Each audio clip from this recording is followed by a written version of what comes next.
Literary criticism and theory का आज हम एक नेक्स्ट टॉपिक डिस्कस करने वाले हैं। और टॉपिक का नाम देखो क्या है, work of art as product of human activity.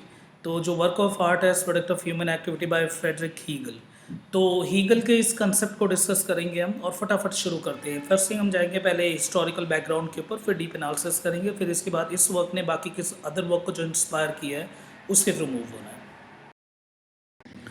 Now historical background है ना, सबसे पहले हिस्टोरिकल बैकग्राउंड पढ़ना जरूरी है, क्योंकि जैसे कि आप लिटरेरी क्रिटिसिज्म एंड थ्योरी आपने बाकी मेरे लेक्चर्स जो हैं वो देखे होंगे। तो पहले लिटरेरी क्रिटिसिज्म एंड थ्योरी का ये जो वर्क है हमारे पास, it mean the work of art as a product of human activity.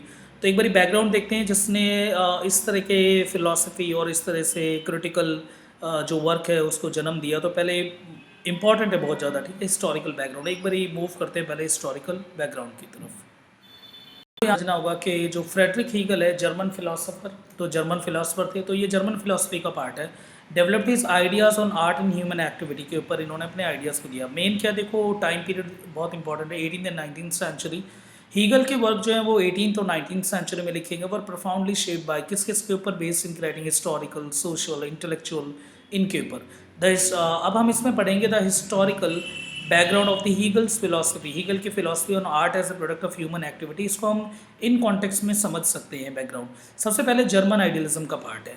Hegel was a part of the German idealistic movement. तो जर्मन आइडियलिस्टिक मूवमेंट का हीगल पार्ट थे, which included the philosopher. इसमें कौन कौन से फिलोसफर आते हैं? बिल्कुल इमैनुअल कांत आते हैं, उसके बाद फिशे आते हैं। This thinker sought to reconcile, उन्होंने क्या किसके ऊपर बात करी? Subjectivity, objective expect of the reality. कि जो रियलिटी है, जो सच है, उसका सब्जेक्टिव एसेंस, उसका ऑब्जेक्टिव एसेंस, इसके ऊपर बात करिए। Understand the relationship between the thought and the external world, कि थॉट और बाहर की दुनिया, एक्सटर्नल वर्ल्ड, इनके बीच का रिलेशन। बाकी देखो आपको और क्लियर हो जाएगा जैसे हम आगे मूव करेंगे, क्योंकि अभी डीप एनालिसिस भी करने वाले हैं, उसमें आ जाएगा। बस आपको यहाँ पे इतना ध्यान रखना है कि this is an part of, ये जो पार्ट है किस चीज़ का है? जर्मन आइडियलिस्ट मूवमेंट का, या आप कह सकते हो जर्मन फिलोसफी का पार्ट है। बस आपको ये ध्यान रखना है। तो बस जर्मन आइडियलिज्म का आपको ये ध्यान रखना है, इसमें और कुछ ज़रूरी नहीं है, बस इतना बहुत रखना है आपको कि this a part of the German idealism. देखो ये जो टाइम था, रोमांटिक एज की शुरुआत 1798 में हुई और 1850 यानी वर्ड्सवर्थ के डेथ के साथ ख़त्म हो गई। 1798 में अगर हम बोलते हैं लिरिकल बैलेड, जिसमें एस.टी. कॉलरिज और विलियम वर्ड्सवर्थ दोनों ने लिखा, ये आपको वैसे पता ही होगा। एनलाइटमेंट का टाइम पीरियड भी ये चल रहा था। तो ऐसे टाइम पे हीगल का इस तरह का वर्क आना एक तरह से था ही कि इस तरह की सोच तो आएगी, ठीक है, कि आर्ट एंड एस्थेटिक को लेके और भी बाकी अदर राइटिंग भी आ रही थी, जैसे टेस्ट को लेके कि क्या चीज़ है, तो सब्जेक्टिव एसेंस पे डिफाइन किया गया। तो यहाँ पे रोमांटिक मूवमेंट ने पहले सब्जेक्टिव कंसेप्ट पे फोकस करा। सब्जेक्टिव कंसेप्ट को समझने के लिए एक फ्लावर ले लो, जैसे कि मैं यही एग्जांपल हर उसमें दे रहा हूँ कि रोज़ देखो, रोज़ एक फ्लावर है, मान वो तो सभी को पता ही है, ठीक है, नॉर्मली। तो 70 मान लो, 70 ऐसे लोग हैं जिनको रोज़ पसंद है, 100 मान लेते हैं, 100 में से 70 को पसंद है, 30 को मान लो नहीं पसंद है। तो ये उनका सब्जेक्टिव टेस्ट है भाई, वो उसको लेके वो क्या सोचते हैं। पर मेजॉरिटी को लेके हम यूनिवर्सल मैकेनिज्म बना देते हैं कि मेजॉरिटी 70 है, 70 को रोज़ पसंद है, तो हम यूनिवर्सली बोल देंगे कि रोज़ क्या है? ब्यूटीफुल है, कि रोज़ जो है वो खूबसूरती का एक पार्ट है, यानी ये सबसे अच्छा और बेहतर फूल है। और ये अगर कोई किसी को दे रहा है तो उसके अलग अलग सेंस, यानी उसका सेंस हमेशा पॉजिटिव सेंस में ही लिया जाएगा। तो ये नॉर्मल है। तो ये बोलते हैं मेजॉरिटी जो है सब्जेक्टिविटी की, वो यूनिवर्सल मैकेनिज्म बना देती है। जैसे मेजॉरिटी यहाँ पे सब्जेक्टिविटी की वो यूनिवर्सल बना गई, तो ये है।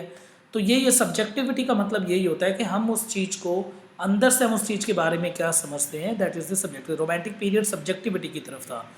ये और सब्जेक्टिविटी किस पे डिपेंड करता है कि हम अंदर से उस चीज़ को कैसे समझते हैं, वो डिपेंड करता है एक्सपीरियंस पे सॉरी, कि उस चीज़ को लेके कैसा एक्सपीरियंस जुड़ा हुआ है, और इमोशन पे भी डिपेंड करता है कि भाई वो उस चीज़ को लेके तुम्हारे इमोशन कैसे हैं। अगर जैसे मान लो रोज़ फ्लावर को लेके चलो, अगर रोज़ फ्लावर के साथ अगर आपकी यादें अच्छी है तो फिर ठीक है, तो आपको लगेगा yes it's a symbol of the beauty, वो आपके लिए एक हसीन पल हो गया और वो एक सिंबल भी हो गया। पर अगर इसके साथ यादें बुरी हैं तो वो फिर बेकार चीज़ होगी। तो सब्जेक्टिविटी जो है, उस चीज़ को रोज़ को देख के क्या लग रहा है, यानी सब्जेक्टिविटी डिपेंड करती है एक्सपीरियंस पे, इमोशन पे, कनेक्शन पे, इन सब पे। That is subjectivity of the romantic period. यही होता है सब्जेक्टिविटी। और इसी से ब्यूटी भी डिफाइन होती है। बाकी अगर आपको और डीप में समझना है तो नीचे और लेक्चर्स मिल जाएंगे आपको, लिटरेरी क्रिटिसिज्म एंड थ्योरी, किसी को भी उठा के देख लेना, उसमें इन कंसेप्ट को बहुत अच्छी तरह से डिफाइन कर रखा है।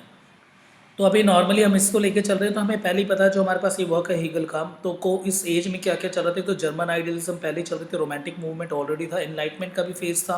एनलाइटमेंट का सिंपल मतलब क्या होता है, जहाँ पे जो है हम रीज़न के ऊपर ज़्यादा डिपेंड होने लग जाते हैं, रीज़न और फैक्चुअल कंसेप्ट के ऊपर है, और उसके साथ साथ होमोसेंट्रिसिज्म भी आने लग जाता है, एक लेवल ऊपर चला जाता है, जहाँ पे हम ह्यूमैनिटी को जो है ओवरऑल जो है एक नए आइडियाज़ और आइडियलिस्टिक वर्ल्ड की तरफ लेके जाना, कंसेप्ट को ज़्यादा डीप अंडरस्टैंड करना, ये सब कुछ। तो एनलाइटमेंट का टाइम पीरियड ऑलरेडी चल रहा था। फिर नेपोलियनिक वॉर, सबको पता है 1815 में वाटरलू, ठीक है, वाटरलू की लड़ाई, और 1804 का नेपोलियनिक कोड, तो नेपोलियन का राइज हो रहा था और पॉलिटिकल अपहीवल ऑलरेडी चल रही थी।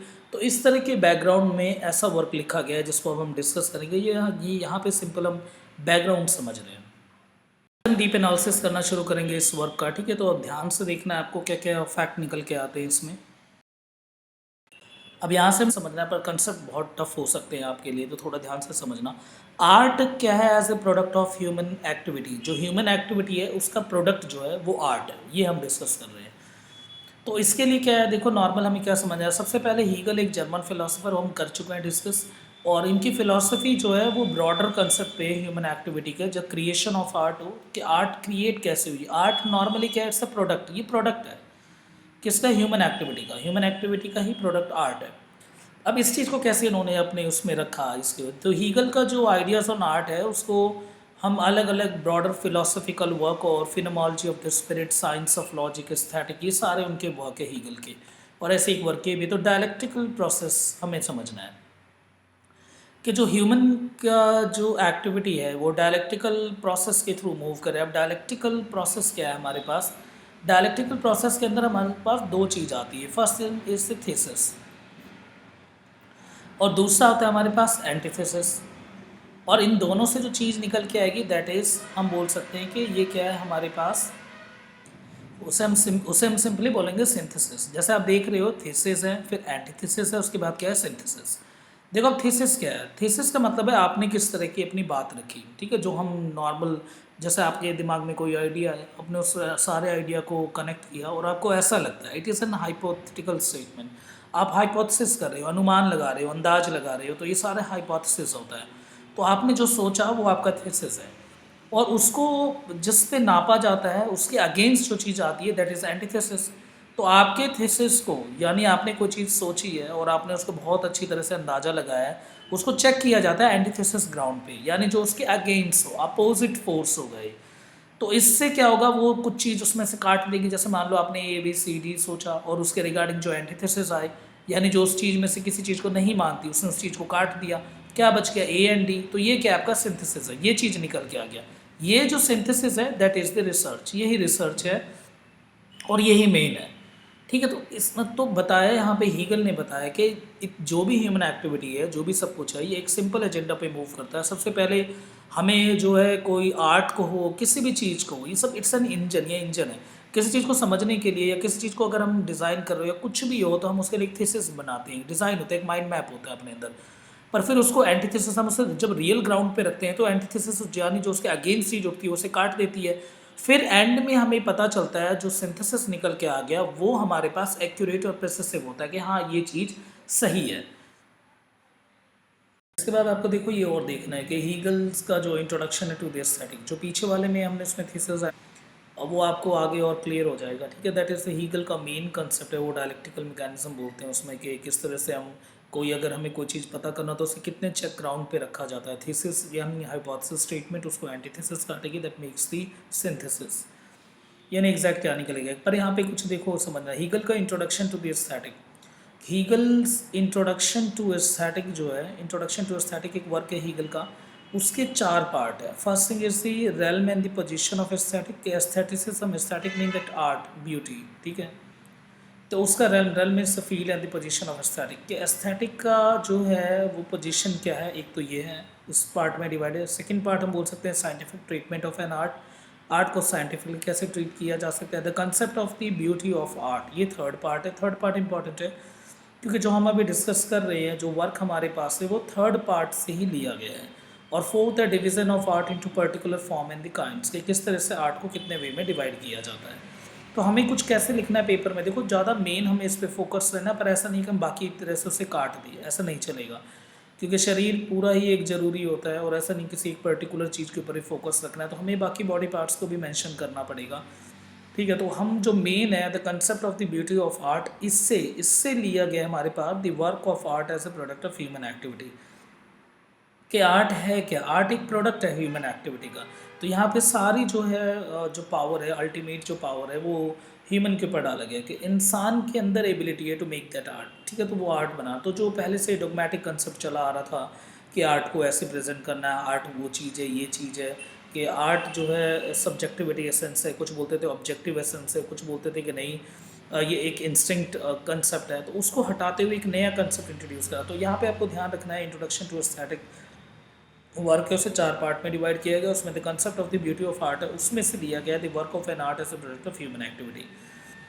तो the work of an art made by man as a creation of his spirit. ठीक है, ये आगे समझेंगे। जो आर्ट का जो वर्क है वो इंसान बनाता है, और वो जो इंसान बनाता है वो इंसान नहीं बनाता, उसकी एक तरह से स्पिरिट बनाती है। तो हम बोलते हैं जो आर्ट है, आर्ट को मैन ने बनाया, और मैन के अंदर अगर हम चलते हैं तो spirit, it mean the spirit, यानी जो उनके अंदर का आत्मा जो है, आत्मा वो आत्मा नहीं है, भूत वाले समझ लो, तो it's a form the spirit in the instinct, अंदर से जो चीज़ निकल के आती है, it mean the creation of the spirit. ये जो स्पिरिट है वो मैन को बनाती है, और यही मैन जो है फिर आर्ट फॉर्म करता है। आगे हम नॉर्मली समझ लेंगे। दिस इज़ द लाइन, ये लाइन है जो कि उसमें लिखा हुआ है इनके वर्क में जो हम डिस्कस कर रहे हैं। The work of art as a product of human activity, it is better than the nature because man is conscious and self productive while the nature is unconscious. और यहाँ पे बोला है, बिल्कुल पहली लाइन से पता चल रहा है हीगल का, कि हीगल ने कितना ज़्यादा इंपॉर्टेंस यहाँ पे मैन के साथ अटैच करके बोला कि आर्ट जो है वो मैन की साइड से देखा जाता है। ये चीज़ें तो पहले भी थी और बाद में भी रहेंगी, पर इसको देखने का जो नज़रिया है, इसको जो समझने का नज़रिया है, that is the beauty and that is the aesthetic, उसी को एस्थेटिक बोलना चाहिए। तो वही बोला, it is better then nature, man nature से बढ़िया है, क्योंकि मैन कॉन्शियस है, वो जो देख रहा है, वो जो चीज़ समझ रहा है, और एक सेल्फ प्रोडक्टिव है, वो खुद चीज़ों को डिज़ाइन करके और भी बेहतर चीज़ बना सकता है। तो जबकि नेचर अनकॉन्शियस है, जो चीज़ अनकॉन्शियस है वो शुरुआत में, बाद में, हमेशा वो चीज़ वैसी रहेगी। तो ये जो आर्ट एंड एस्थेटिक है, किसकी साइड है, नेचर की तरफ होना चाहिए कि ह्यूमन की तरफ? तो ये सारा कुछ जो है वो मैन की तरफ है, उसके कॉन्शियस फ्रेम के ऊपर है। वो उसको क्या लेके, मतलब उस चीज़ को देख के क्या समझता है, किस तरह से वो उस चीज़ को लेके फील करता है, दैट इज़ द एस्थेटिक, उसी को आर्ट बोला जाता है। तो वही बताया कि आर्ट क्या है, एक प्रोडक्ट है ह्यूमन एक्टिविटी का, कि इंसान क्या कर रहा है, किस तरह से उस चीज़ को समझ रहा है, उससे अलग अलग क्या क्या चीज़ें बना रहा है, दैट इज़ द आर्ट। ना कि सब्जेक्टिविटी में जाना, ऑब्जेक्टिविटी, जो पहला जो डोगमेटिक कंसेप्ट था जो पहले से चला रहा था, उसको एक तरफ कर दिया हीगल के इस कंसेप्ट ने। अब अगर हम यहाँ आपको कैसे कैसे लिखना है, तो इंट्रोडक्शन ऑफ एस्थेटिक जो है, ये मैंने बताया, इसके 4 पार्ट है, उसमें बताया गया, टोटली डिस्कस किया गया है कि आर्ट क्या है, एस्थेटिक है, एक टेलीलॉजिकल अप्रोच है। बट हर चीज़ का एक ना कोई एक पर्पस होता है, यूज़ होता है इस दुनिया में, जितनी भी इस तरह की इसी को बोलते हैं टेलीलॉजी। पर हमें इसमें क्या बताना है कि एक टेलीलॉजिकल अप्रोच में क्या लिखना है, that viewing art as an integral part of the development process of human consciousness and this self awareness. कि आर्ट कोई चीज़ है, अब उसको लेके अगर हम जब तक अवेयर नहीं होते हैं तो that is not an art. तो हम उसमें आर्ट कैसे देखेंगे? यानी ये चीज़ पहले भी थी, पेड़ पौधे नेचर सब कुछ पहले भी था, अगर उसको लेके अगर हम अंदर से, या ह्यूमन का कॉन्शियस फ्रेम, या ह्यूमन अगर अवेयर ना हो, तो आर्ट फॉर्म हो ही नहीं सकती।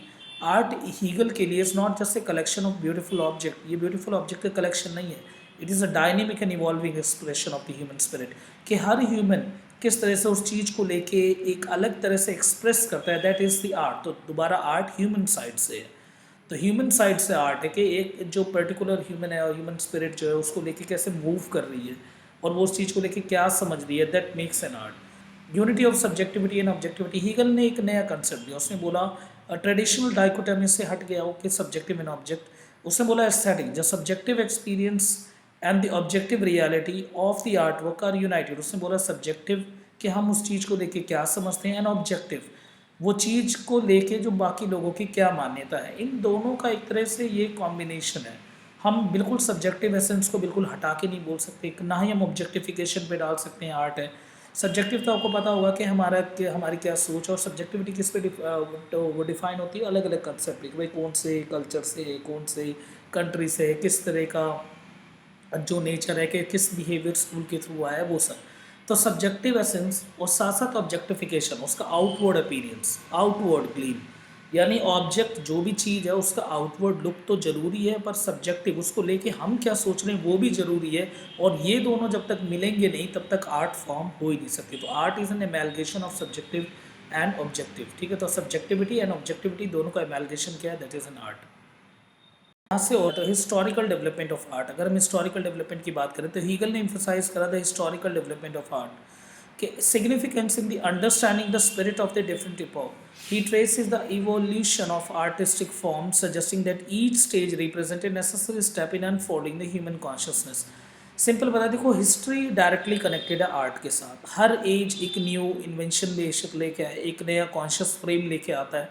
हर एज जो है उस आर्ट को अपने वे से अनफोल्ड करता है, और ये जो अनफोल्ड मैकेनिज्म यानी उसे अपनी तरह से देखना, ये उस टाइम पीरियड के कॉन्शियस फ्रेम पे डिपेंड करता है। जैसे ब्रेन में दो, मैंने बोला कई कई लेक्चर में समझाया भी है, this is the unconscious frame, आप क्या समझते हो, यहाँ पे सब्जेक्टिविटी लाई करती है। This is the conscious frame, आप क्या देखते हो, और इसके बीच में सेंसर होता है।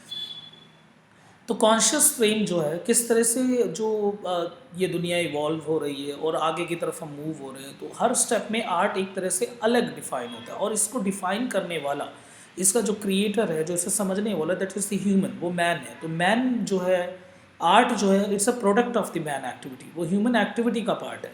तो ये चीज़ बिल्कुल साफ दिख रही है। तो evolution of artistic form, art भी है टाइम टाइम पे इवॉल्व होता है, उसमें चेंजेस आते हैं, हर स्टेप में कुछ नेसेसरी होता है, तो कुछ नेसेसरी जो चीज़ें हैं वो उसमें ऐड ऑन होती है।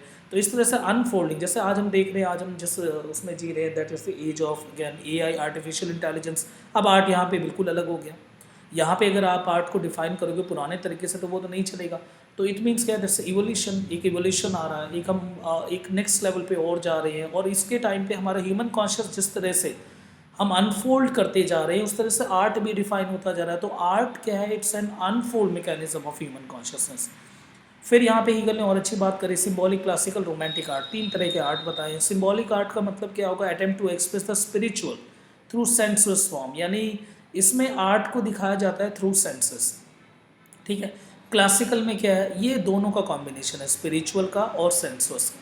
यानी स्पिरिचुअल यानी it means the harmonious unity, कि हम अंदर से इस चीज़ को क्या लेके करते हैं, यानी हमारे जो सेंस एस्पेक्ट है वो भी with A clear balance expression, दोनों स्पिरिचुअल और सेंसुअस के बीच में जो बैलेंस है, that is a classical art. अब ऐसे आता है रोमांटिक आर्ट। रोमांटिक आर्ट ज़्यादातर सब्जेक्टिव एक्सप्रेशन पे आती है, उस चीज़ को देख के हम अपने अंदर क्या सोच रहे हैं। तो ये पूरी तरह से इंट्रिंसिक फैक्टर पे मूव करती है, इनवर्ड पे मूव करती है। तो इस तरह से ही आर्ट को देखा जा सकता है, सिंबॉलिक, क्लासिकल और romantic art. And of art के रिगार्डिंग देखो, एंड ऑफ आर्ट का मतलब यहाँ पे क्या है, यहाँ पे दो चीज़ के बीच में कंपैरिजन किया है, the first thing the philosophy और दूसरा आर्ट। अब हीगल का मानना है that philosophy overlaps the art, कि आर्ट से कहीं बेहतर जो है वो फिलॉसफी है। तो वही बोला, हीगल ने सजेस्ट किया that in highest form is surpass by philosophy. Art को फिलॉसफी जो है आर्ट को सरपास कर देती है, यानी फिलॉसफी जो है बेहतर मानी जाती है आर्ट से। The idea is encapsulated in the frame, एक फ्रेज यूज़ कर रखा, the end of art. According to Hegel का मानना था philosophy has the potential to directly express the absolute truth. Philosophy बिल्कुल डायरेक्टली प्रेजेंट करती है एब्सोल्यूट ट्रूथ को, जबकि आर्ट क्या है, एक सेंसुअस मेडिटेशन फॉर्म है, सेंस के थ्रू रियलिटी तक पहुंचती है, जबकि ये क्या है, एक डायरेक्ट मैकेनिज्म है। इसके बाद है individual genius and the universal spirit. अब यहाँ पे देखो, हीगल ने एड्रेस किया the role of the individual artistic and the concept of the artistic genius का कंसेप्ट है। अब ये क्या है, while the artist is an individual, artist एक इंडिविजुअल है, the true significance of an art की जो सच में इंपॉर्टेंस है वो लाई किस पे करती है, the capacity to express the universal spirit, कि जो आपके अंदर जो यूनिवर्सल स्पिरिट है, जो सबको ही मानते हैं उस चीज़ को रिगार्डिंग, आप उसको कितना बेहतर तरीके से एक्सप्रेस कर सकते हो। And the transcending the limitation of individual subjectivity, और आपके अंदर जो सब्जेक्टिव एसेंस है उसको कितना आप उससे बाहर निकल के सोच सकते हो, that is the individual genius के ऊपर डिपेंड करता है आर्ट। और उसके यूनिवर्सल स्पिरिट को किस तरह से, उसकी लिमिटेशन को या सब्जेक्टिविटी जैसे एसेंस को क्रॉस करके आप उससे एक बाहर लेवल तक सोचते हो, तो वो है। अब देखो सो मेन ध्यान रखना कि किस तरह से आपको लिखना है, ये थोड़ा सा टफ हो जाएगा वर्क, ठीक है। इसके बाद है subjectivity and objectivity in judgement. Hegel ने एक्सप्लोर करा है the relationship between the subjectivity and the objective nature of the beauty, दोनों को। तो यहाँ जैसे हमने पढ़ा है एमैलगेशन जो मैं पढ़ा चुका हूँ कि दोनों का मिक्स होता है। It discusses the difficulty of reaching the universally valid judgement of the beauty and the role of the education culture. तो यहीं पे ये ध्यान रखना, जैसे कि मैंने आपको बोला था थीसिस और जो है एंटीथेसिस है, उसके बाद जो हम सिंथेसिस फॉर्म करते हैं, तो बहुत ही डिफिकल्ट होता है एक जो है अल्टीमेट रियलिटी तक पहुंचना, एक ब्यूटी को डिफाइन करना, वो सिंथेसिस है। तो पहले क्या है, थीसिस रखा जाता है, कंसेप्ट रखा जाता है, उस कंसेप्ट को काटा जाता है एंटीथेसिस के थ्रू, फिर एक चीज़ निकल के आती है सिंथेसिस। इसीलिए रिफाइनिंग एस्थेटिक सेंसिबिलिटी, इसलिए एज टाइम इसके साथ साथ जो नए नए जो होते हैं, जब नया टाइम आता है, तो जैसे आजकल एआई का टाइम चल रहा है, नया टाइम आ रहा है, तो उसको लेके नई थीसिस फॉर्म होगी, एक नई तरह की कल्पना की जाएगी, आगे ऐसे हो सकता है, फिर उसको चेक किया जाता है एंटीथेसिस के थ्रू, फिर उससे एक सिंथेसिस निकल के आती है concept, and that makes an art. वही एक आर्ट है। तो आर्ट इन दोनों का एक तरह का पर्टिकुलर एक बैलेंस है। इसी तरह से जो हमारे पास अब नेक्स्ट स्लाइड है वो क्रिटिकल इंटरप्रिटेशन के रिगार्डिंग है। तो थोड़ा सा वक्त तो डिफ़िकल्ट है, एक तो इतने सारी चीज़ों को याद रखना वो तो डिफ़िकल्ट होता ही है, पर फिर भी देखो कोशिश करो जितना बेहतर याद रख सको। अब इसके बाद क्रिटिक्स एंड इंटरप्रिटेशन है। सबसे पहले आइडियलिज्म एंड हिस्टोरिसिटी। हीगल का idealism is evident on the emphasis of the absolute spirit का कंसेप्ट है and historical development of the art. तो दो चीज़ मानी है हीगल ने, बिल्कुल सही बात है। तो एक एब्सोल्यूट स्पिरिट है कि यानी जिस तरह से जो स्पिरिट से जो है वो मैन, और मैन से देन आर्ट, ये मैं पहले ही करवा चुका हूँ, आपको पता ही होगा। और सेकंड भी हिस्टोरिकल है, किस तरह से ये जो टाइम है अपडेशन मार्क पे मूव होता रहता है और सोसाइटी चेंज होती है उसकी तरह से। तो ये जो है हिस्टोरिकल डेवलपमेंट ऑफ आर्ट। तो इसी तरह से जो ह्यूमन है, ह्यूमन फॉर्म करता है, यानी मैन क्रिएट करता है आर्ट, और उसका जो आर्ट है वो टाइम टू टाइम जो है वो चेंज होता रहता है। तो सभी जो है पर्सपेक्टिव अगर हम देखें, तो हीगल का कंसेप्ट ये है कि मैन जो है that is the ultimate reason for creation and art. तो आर्ट की क्रिएशन के लिए और मैन के ऊपर डिपेंड करता है वो। तो argue that approach might the autonomy of the individual artistic के ऊपर डिपेंड है, और ये एस्थेटिक एक्सपीरियंस के ऊपर भी है कि पर्टिकुलर इंडिविजुअल उस एस्थेटिक फील्ड में कितना एक्सपीरियंस होल्ड करता है। तो आपको बस ये याद रखना है एब्सोल्यूट स्पिरिट और the concept of the spirit that makes the man to form an art. और दूसरा अगर हम बात करते हैं तो historical development of the art. Art एक दो दिन का काम नहीं है, ये अपडेशन मांगता है, जैसे मैंने कई बार आपको एआई का एग्जांपल दिया है इसमें, इस तरह से। Next is the provocation of the end of art. And of art का जो अभी हमने इससे पीछे पढ़ा कि आर्ट की कहीं ना कहीं लिमिटेशन है, वो एब्सोल्यूट ट्रुथ तक नहीं लेके जाती, बट फिलॉसफी डायरेक्टली हमें एब्सोल्यूट और ट्रुथ की तरफ मूव करवाती है। और बैलेंस होना चाहिए सब्जेक्टिविटी एंड ऑब्जेक्टिविटी की तरह, कि इस तरह नहीं कि पूरे सब्जेक्टिव एसेंस पे चले जो, और इस तरह भी नहीं ऑब्जेक्टिविटी की तरफ, यानी आउटर अपीयरेंस के थ्रू आप आर्ट को देख रहे हो, और ये भी नहीं कि इंट्रिंसिक कंसेप्ट के ऊपर ही आप आर्ट को देख रहे हो। तो एक बैलेंस रखना होता है इन दोनों के बीच में, उन कंसेप्ट पे हमें आर्ट को डिफाइन करना है। तो ये थी भाई पूरी हमारी इसके रिगार्डिंग, किस तरह से हमने बहुत अच्छी तरीके से समझा कि ये जो वर्क है, और उसके बाद हीगल का कंसेप्ट है ना, हीगल का कंसेप्ट, और हीगल का कंसेप्ट है वो एब्सोल्यूट स्पिरिट का हो, हिस्टोरिकल डेवलपमेंट ऑफ आर्ट का हो। तो यही है कि मैन ही जो है वो रिस्पॉन्सिबल है, और मैन का जो प्रोडक्ट है that is an art, art is a production of again the man. ठीक है, तो ये यहाँ पे ये पर्टिकुलर जो ऐसे एंड थ्योरी ये ख़त्म हो जाती है। अब इसका इम्पैक्ट कौन सी एज पे आया वो देखना बहुत ज़रूरी है। और जैसा देखेंगे कौन कौन से वर्क जो है वो इससे इंस्पायर्ड हैं, और किस तरह से हीगल ने काफ़ी अलग अलग आर्ट एंड एस्थेटिक फील्ड में इनका कितने इंपॉर्टेंस रही है, और कौन कौन सी और टाइम पीरियड, चाहे वो लिटरेचर के पीरियड हो, चाहे इवन द फिलोसफी पर, हमारा जो है मेन जो वो लिटरेचर की तरफ, लिटरेरी बेंड ऑफ पॉइंट से हम चीज़ों को समझेंगे। तो अब देखते हैं भाई कौन सा age, and this is important. मैंने आपको बोला था कि कभी भी आप अगर आप आंसर राइटिंग लिख के आओ तो प्लीज़ ये इंस्पिरेशन वाला पार्ट है, इसको प्लीज़ ऐड करके आना, किस किस राइटिंग के ऊपर कितना इन्फ्लुएंस आया उनकी इस थ्योरी का, या जो भी आपके पास लिटरेरी क्रिटिसिज्म एंड थ्योरी में जो जो भी आपके पास फिलोसोफर है, तो उनका इम्पैक्ट जो है वो किस एज पे कितना आया वो लिखना बहुत ज़रूरी है। अब देखो कि एक स्पेसिफिक वर्क को अगर मेंशन करके आओगे तो उसका एक वो इम्पैक्ट ही अलग पड़ेगा ना, आपको नंबर अपने आप ही बहुत अच्छे मिलेंगे। तो हेगेलियन आइडियाज हमने देखा इन देयर वर्क। तो चल सबसे पहले देखते हैं जॉर्ज इलियट, ठीक है, एज एन मेल नाम रखते हैं तो पता ही हुआ आपको, मैरी एन इवैन नाम था इनका। मैरी एन इवैन्स नाम वो पब्लिश करती थी जॉर्ज इलियट के नाम पे। वो ये है कि किस तरह से फीमेल को सब्जुगेट समझा जाता था। अब हमें यहाँ पे इतना तो जाना नहीं कि जॉर्ज इलियट के बारे में इसीलिए 2 नाम रखना पड़ता था कि मेल नाम से पब्लिश करवा रहे हो और क्योंकि फीमेल को उतने राइट्स नहीं थे, second wave of feminism move कर रहा था, तो पर हम तो मेन उस पे आ रहे हैं क्योंकि this is part of literary जो हमारे पास थ्योरी है उसका पार्ट है और क्रिटिसिज़्म का पार्ट है। तो मैरी एन इवांस जो है वो डायरेक्टली इंस्पायर्ड थी हीगेलियन कंसेप्ट से। तो हीगेलियन कंसेप्ट से मैरी एन इवांस के ऊपर देखा जाता है। इनका जो फेमस वर्क है द मिडिल मार्च, वो बताती है किस तरह से कॉम्प्लेक्स मॉरल और एथिकल क्वेश्चन रेज करती है। Eliot did not explicitly adopt, ऐसा नहीं है कि देखो जो जॉर्ज इलियट है उन्होंने बिल्कुल साफ बोला हो कि मैं हीगेलियन आइडिया का से जो है मैंने इस तरह के वर्क को लिखा, पर हाँ देख के लगता है कि पर्टिकुलर बैलेंस और वो हीगेलियन कंसेप्ट और आइडियलिज्म, जर्मन आइडियलिज्म और हेगेलियन थॉट दोनों का इसमें स्ट्रॉन्ग जो है इम्पैक्ट देखा जा सकता है इस राइटिंग में, मैरी एन इवांस की the famous writing Middlemarch में। Second is Thomas Carlyle, Scottish essayist थे, हिस्टोरियन थे और ये भी जर्मन फिलोसफी और हीगल के कंसेप्ट से बहुत ज़्यादा प्रभावित थे। इनका एक राइटिंग है सच एज ए सेट और रिसार्टस, ठीक है, तो जो सेट और रिसार्टस है ये भी डायरेक्टली इंस्पायर्ड है उन्हीं के इस कंसेप्ट से यानी हेगेलियन आइडिया से। तो उसमें देखो क्या-क्या है, थोड़ा-सा होता है, ठीक है? जैसे concern with the spiritual and the moral dimension of human existence, इसकी बात कर रखी है। तो ये जो human spiritual and aesthetic and art का फॉर्म है वो, और उसके बाद मॉरल डायमेंशन के बारे में, while he may not directly incorporate the Hegelian concept, वो ही हर बात में ये लिखना है कि डायरेक्टली नहीं है but still influenced by the German idealism और हेगेलियन कांसेप्ट। मैथ्यू आर्नोल्ड, कौन नहीं जानता इनको, ठीक है? बहुत ही फेमस जो इनकी क्रिटिक है और कल्चरल क्रिटिक माने जाते हैं, विक्टोरियन पोएट की बहुत फेमस क्रिटिक।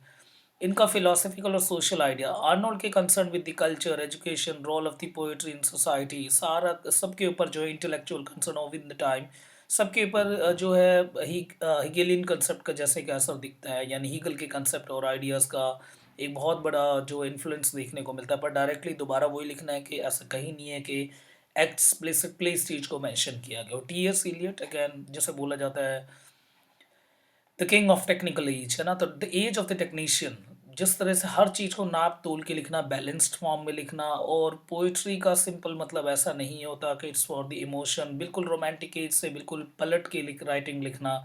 और बस टी एस इलियट के रिगार्डिंग मैंने एक डाल भी रखा है जो वर्क आपके सिलेबस में है, उसको जरूर देखना। वहाँ मैंने टी एस इलियट को बहुत डीपली जो है वो बता रखा है एक एक चीज़। तो टी एस इलियट के साथ इजरा पॉन्ड का भी जिक्र होता है। इंटेलेक्चुअल एटमॉस्फेयर, हर चीज़ को बहुत ही फिलोसफिकल करंट जो देखने को मिलता है, इंक्लूडिंग दी हेगेलिनिज्म, यानी हेगेलिनिज्म कंसेप्ट भी देखने को, और उसके साथ साथ दोबारा वही लिखना इनडायरेक्ट, है ना? तो इनडायरेक्ट इम्पैक्ट हर जगह लिखना है आपको, चाहे टी एस इलियट हो, चाहे मैथ्यू आर्नोल्ड हो, चाहे कार्लाइल हो, या फिर आपके पास जॉर्ज इलियट जिसे मैरी एन इवांस कहते हैं। अब ये तो हीगल का इम्पैक्ट जो is not a writer literary sense हम बोल सकते हैं, the reception of Hegel's ideas extended into the literary theory. उसके बाद हेगेलियन डायलेक्टिकल, डायलेक्टिकल मैं आपको समझा सका हूँ with thesis, antithesis and that form again the synthesis. The concept of the historical development spirit influence the thinker, बहुत thinker को influence करा। तो एंड में आप ये कंक्लूजन ऐड कर देना और यहीं पे ये वर्क फिनिश होता है। प्लीज़ नीचे कमेंट जरूर करना आपको ये वर्क कैसा लगा, उसके रिगार्डिंग देखो सब कुछ कवर करवा दिया। ये मत सोचना कि हमारे पास सिर्फ इतना ही है, इतना ही ब्लॉक से पढ़ेंगे, नहीं, ये सारा कुछ करना पड़ेगा आपको, तभी आप उसमें जो एक पर्टिकुलर स्पेसिफिक है कि आर्ट क्या है उसको वो बहुत अच्छे से डिफाइन कर रखा है। और प्लीज़ नीचे कमेंट जरूर करो कि आपको और कौन कौन से वर्क चाहिए लिटरेरी क्रिटिसिज्म एंड थ्योरी के रिगार्डिंग, तो उसको मैं फटाफट लेके आऊँगा, ठीक है? फाइनली देखो कमेंट्स मुझे बहुत पसंद आते हैं, तो नीचे प्लीज़ यार कमेंट्स ज़रूर किया करो। और इसके लिए अगर नोट्स के लिए आप सिंपल अपने मेल आईडी को नीचे ज़रूर मेंशन करो। और उसके बाद टेलीग्राम आईडी हमारी ये है, that feel your wings, and Telegram को ज्वाइन करो। उसके बाद फेसबुक आईडी अगर मैं आप मुझसे फ्रेंड रिक्वेस्ट भेजना चाहते हो तो यहाँ भेज सकते हो। ये व्हाट्सएप नंबर है, अगर किसी स्पेशल रिक्वेस्ट के लिए कोई एक वर्क अगर आपको चाहिए जल्दी तो उसके लिए आप यहाँ भेज सकते हो। बाकी ध्यान रखना 15 to 20 डेज़ पहले यार बताया करो कि हमें ये वाला वर्क करवाना है। बस इतना थोड़ा सा आलस छोड़ना है कि 15 से 20 दिन पहले जो वो प्लीज़ आप आके डालो और आपका वर्क 100% मिलेगा। ठीक है, थैंक यू सभी को।